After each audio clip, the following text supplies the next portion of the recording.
한국 인터넷 커뮤니티에서 자주 볼 수 있는 공포 이야기는 대개 일상생활에서 일어날 법한 상황에서 시작되며 점차 기이하고 섬뜩한 경험으로 발전하는 경우가 많습니다. 다음은 그러한 공포 썰의 예시입니다. 저는 평범한 20대 직장인입니다. 어느 날 야근을 마치고 늦은 밤 집으로 돌아가기 위해 지하철에 올랐습니다. 밤 11시가 넘은 시각이었고 주중이라 그런지 지하철은 거의 비어 있었습니다. 저는 항상 앉는 습관대로 맨 왼쪽 끝자리에 앉았습니다. 피곤해 지쳐 창밖으로 스쳐 지나가는 어둠을 멍하니 바라보며 집에 가서 씻고 잠들 생각에 빠져 있었습니다. 몇 정거장을 지났을 무렵 지하철이 한적한 역에 멈췄고 한 중년 여성이 탑승했습니다. 그녀는 평범해 보였지만 무엇인가 불안해 보였습니다. 그녀는 제 맞은편에 앉더니 가방에서 무언가를 꺼내는 듯 했습니다. 저는 대수롭지 않게 생각하며 시선을 돌렸지만 잠시 후 이상한 느낌이 들어 다시 그녀에게 시선을 옮겼습니다. 그녀는 조그마한 오래돼 보이는 공책을 들고 무언가를 쓰고 있었습니다. 어쩌다 눈이 마주쳤을 때 그녀는 갑자기 무표정한 얼굴로 저를 보고는 느릿느릿한 동작으로 공책을 제게 내밀었습니다. 저는 난처했지만 그녀의 행동에 묘한 호기심이 생겨 공책을 건네받았습니다. 공책의 첫 페이지에는 당신에게 가장 소중한 것은 무엇인가요? 라는 질문이 적혀 있었습니다. 저는 조금 불쾌해하며 이게 무슨 이라고 혼잣말하듯 말했으나 그녀는 여전히 아무 감정 없는 얼굴로 저를 바라볼 뿐이었습니다. 잠시 망설이다가 흥미를 느껴 가족이요라고 적어주었습니다. 그러나 그녀는 전혀 반응이 없었습니다. 그 이후 다음 몇 정거장 동안 그녀는 아무 말 없이 저를 지켜보고 있었습니다. 불편한 기분에 빠져든 저는 계속해서 창밖만 바라보았습니다. 이윽고 도착한 제 정거장에서 저처럼 지친 발걸음으로 지하철을 나섰습니다. 집으로 가는 길에 그녀가 한 짓이 떠올라 조금 섬뜩한 기분이 들었습니다. 하지만 이내 무시하고 집에 도착해 씻고 잠자리에 들었습니다. 그러나 깊은 잠에 빠지지 못하고 자꾸만 뒤척이게 되었습니다. 마침내 실눈을 뜨게 되었을 때 저는 방 한구석에 누군가가 서 있는 것을 발견했습니다. 그곳에는 흰 옷을 입은 사람 같은 형체가 저를 바라보고 있었습니다. 깜짝 놀라 비명을 지르며 일어났지만 그 순간 형체는 사라지고 아무 흔적도 남지 않았습니다. 방금 본 게 환상일 거라고 스스로를 안심시키려 했지만 가슴의 두근거림은 진정되지 않았습니다. 그날 이후로 저는 밤중에 누군가가 절 지켜보고 있는 기분에서 벗어날 수 없었습니다. 그 일이 있고 나서 며칠 뒤 회사에서도 이상한 일이 벌어졌습니다. 평소 잘 알고 지내던 동료가 갑자기 잠적한 겁니다. 모두들 걱정하던 참에 경찰이 진상을 조사하는 모습이 어딘가 익숙하게 느껴졌습니다. 그제서야 저는 그 동료가 지하철에서 만난 그 중년 여성과 닮았다는 충격적인 사실을 깨달았습니다. 시간이 흘러도 그 저녁의 섬뜩한 기분은 가시지 않았고 그 후로 저는 야근을 최대한 피하고 밤길을 걸을 때마다 주위를 세심하게 살피게 되었습니다. 아직도 가끔씩 밤중에 누군가 저를 지켜보고 있는 듯한 기분에 잠을 설치곤 합니다. 그리고 오늘도 밤하늘에 희미하게 비치는 얼굴을 보고 꿈에서 깨어났습니다. 제가 본 얼굴은 몹시도 익숙했습니다. 어쩐지 그녀의 모습이 저희 가족 사진 속에 어렴풋이 떠오른 것 같았습니다. 문득 소름 돋는 기운에 사로잡혀 다시 한번 창밖을 내다보았지만 역시나 아무도 없었습니다. 이 이야기를 들은 당신은 조심하십시오. 밤이 되면 그녀가 다시 당신에게 질문할지도 모릅니다. 당신에게 가장 소중한 것은 무엇인가요? 두 번째 이야기.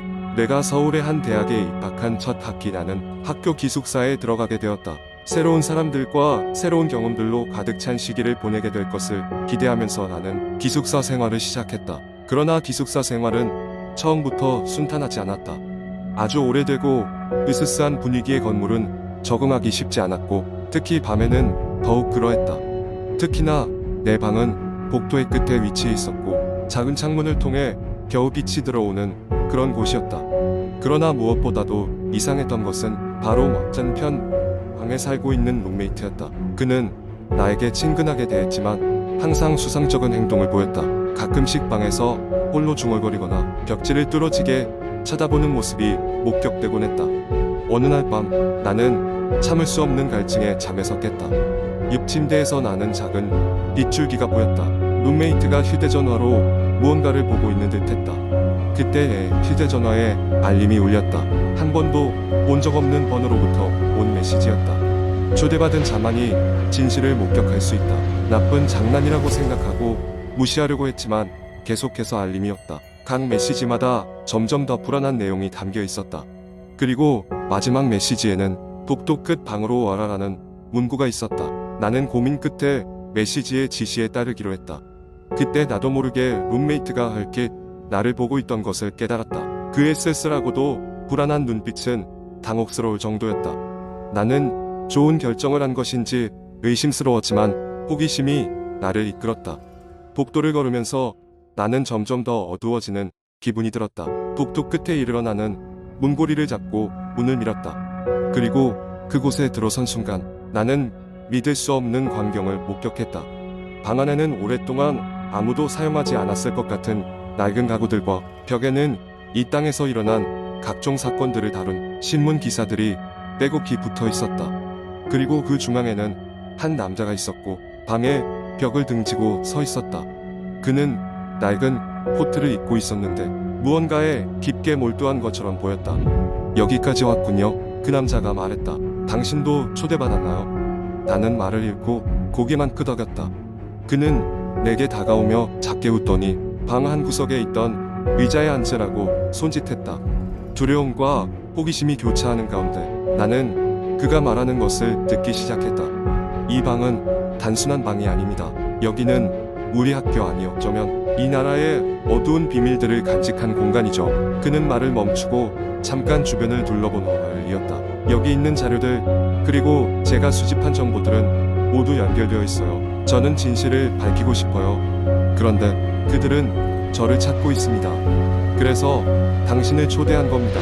나는 그의 이야기를 듣고 원이 멍멍해졌다. 그동안 기숙사 생활이 불편하게 느껴졌던 건 단지 착각이 아니었던 것이다. 이곳에는 분명 무언가가 있었고 나는 자기도 모르게 그 중심에 휘말린 것이었다. 그 남자는 내게 여러 가지 사건의 기록과 사진들을 보여주었다.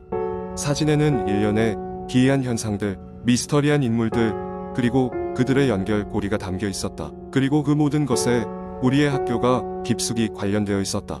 그날 밤 이후로 나는 더 이상 평범한 학생으로 지낼 수 없었다. 일상은 변했고 나는 진실을 찾기 위해 남자가 남긴 단서들을 따라가야 할 운명에 놓여 있었다. 하지만 내가 찾는 진실이 무엇일지, 그 끝에 무엇이 기다리고 있을지는 누구도 알 수 없었다. 시간이 흐를수록 기숙사 복도 끝에 있는 그 방은 나에게 있어서 불편한 진실을 드러내는 출발점이 되었다. 매일 밤마다 나는 그곳을 방문하게 되었고 점점 더 깊숙이 진실의 수렁으로 빠져들었다. 그리고 어느 날 나는 메시지를 받았다. 이번에도 낯선 번호였지만 이번엔 다른 사람이었다. 당신의 움직임은 감시당하고 있습니다. 그에게 신경 쓰지 마세요. 그를 믿지 마세요. 갑작스러운 경고에 나는 경악했고 도대체 누구를 믿어야 할지 혼란스러워졌다. 머릿속에서 여러 가지 의심이 뒤엉켰다.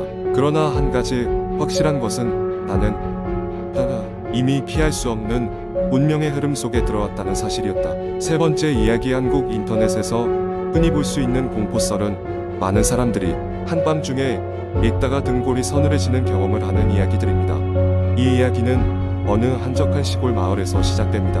어느 가을 밤 주인공인 지은은 시골에 있는 할머니 댁에 몇 년 만에 방문하게 되었습니다. 할머니는 몇 달 전부터 몸져 누우셨고 가족들이 돌아가면서 할머니를 돌보고 있었습니다. 이번엔 지은 차례였죠. 지은은 서울에서 몇 시간을 달려 시골 마을에 도착했습니다. 마을은 해가 지면 이내 암흑에 잠기기 때문인지 집집마다 불이 켜져 있었고 길을 비추는 가로등은 몇 개 없었습니다. 할머니 댁은 마을 가장자리에 있었는데 주변은 논과 밭으로 둘러싸여 있어 밤이 되면 더욱더 고요했습니다.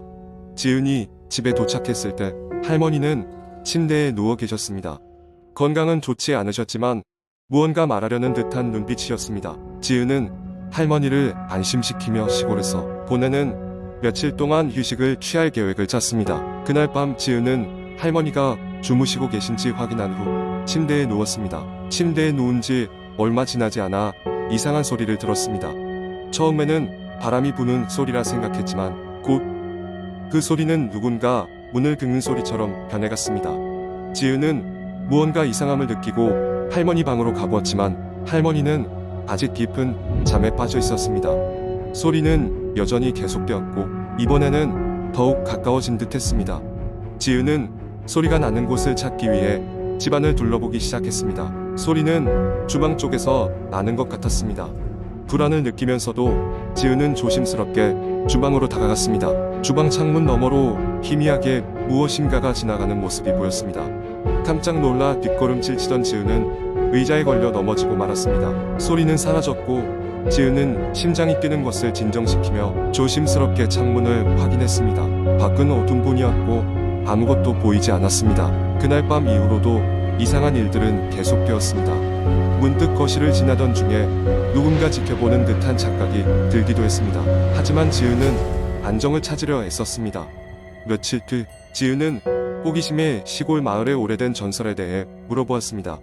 마을 주민들은 2주년마다 정체불명의 그림자가 돌아다닌다는 이야기를 조심스레 전해주었고 누구도 그 정체를 알지 못한다고 했습니다. 시간이 흘러 귀경하기 전날 밤 지은은 마지막으로 이상한 소리의 근원을 찾기 위해 집을 나섰습니다. 이번에는 손전등을 들고 소리가 나는 방향으로 걸어갔습니다. 소리는 마치 지은을 유도하는 듯했고 지은은 어느새 집 뒤편의 오래된 창고 앞에 다다랐습니다. 창고 문은 누군가가 열려 있었습니다. 지은은 긴장된 마음으로 문을 밀고 들어갔습니다. 창고 안은 먼지와 거미줄로 가득했지만 한 구석에서 무언가 반짝이는 것을 발견했습니다. 그것은 오래된 나무 상자였고 불안한 마음을 애써 달래며 지은은 상자를 열어보았습니다. 상자 안에는 낡은 사진들과 함께 기억하라고 쓰여있는 낡은 쪽지가 있었습니다. 그 순간 지은의 머릿속에 오래전 할머니께서 해주신 이야기가 떠올랐습니다. 할머니는 이 마을에 있는 모든 가족은 한 번쯤 그 그림자를 마주해야 한다고 했습니다. 그 그림자는 사실 마을을 지키는 수호신과 같은 존재로 그 존재와의 만남은 곧 가족에게 닥쳐올 불행을 알려주는 징조라는 것이었습니다. 지은은 이내 깨달았습니다. 모든 이상한 경험들은 할머니의 건강이 악화되기 전에 경고를 주려고 한 것이었습니다. 그 후로 지은은 할머니를 더욱 정성껏 돌보았고 마을을 떠나기 전에 할머니께 도시에서 잘 모실 것을 약속드렸습니다. 그날 밤 이후 그림자의 소리는 더 이상 들리지 않았습니다. 그리고 그해 겨울 할머니는 건강을 많이 회복하셨고 지은의 가족은 그간의 사건을 교훈 삼아 더욱 돈독해졌습니다. 마을의 전설은 여전히 미스터리로 남았지만 지은에게는 그 밤의 사건들이 단순한 공포가 아닌 가족의 결속을 다지는 계기가 되었습니다.